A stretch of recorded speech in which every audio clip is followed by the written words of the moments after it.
আগামী 15ই আগস্ট আলাস্কায় রাশিয়ার president Vladimir পুতিনের সঙ্গে সাক্ষাৎ করবেন বলে জানিয়েছেন মার্কিন প্রেসিডেন্ট ডোনাল্ড ট্রাম্প। বৈঠকে ইউক্রেনের যুদ্ধের অবসানের জন্য আলোচনা করবেন তারা।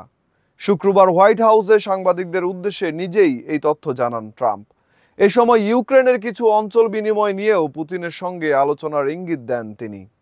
ট্রাম্প বলেন, এটা খুবই জটিল, কিন্তু উভয়ের উন্নতির জন্য কিছু অঞ্চলের বিনিময় হবে। পরে এই বিষয়ে বিস্তারিত কথা বলবেন বলে জানিয়েছেন ট্রাম্প। তবে ট্রাম্পের এমন বক্তব্যের পর কড়া প্রতিবাদ জানিয়েছেন ইউক্রেনের প্রেসিডেন্ট ভ্লাদিমির জেলেনস্কি। তিনি বলেন, আঞ্চলিক ইস্যুতে সংবিধান লঙ্ঘন করতে পারে না ইউক্রেন। ইউক্রেনীয়রা তাদের জমি দখলদারদের কাছে দান করবে না। অন্যদিকে পুতিন বারবার বলে আসছেন যে কোনো চুক্তির জন্য ইউক্রেনকে ক্রিমিয়া, দোনেৎস্ক, লুহান্স্ক, খেরসন এবং জাপোরিজিয়া সহ রাশিয়ার দখলকৃত অঞ্চল ছেড়ে দিতে হবে।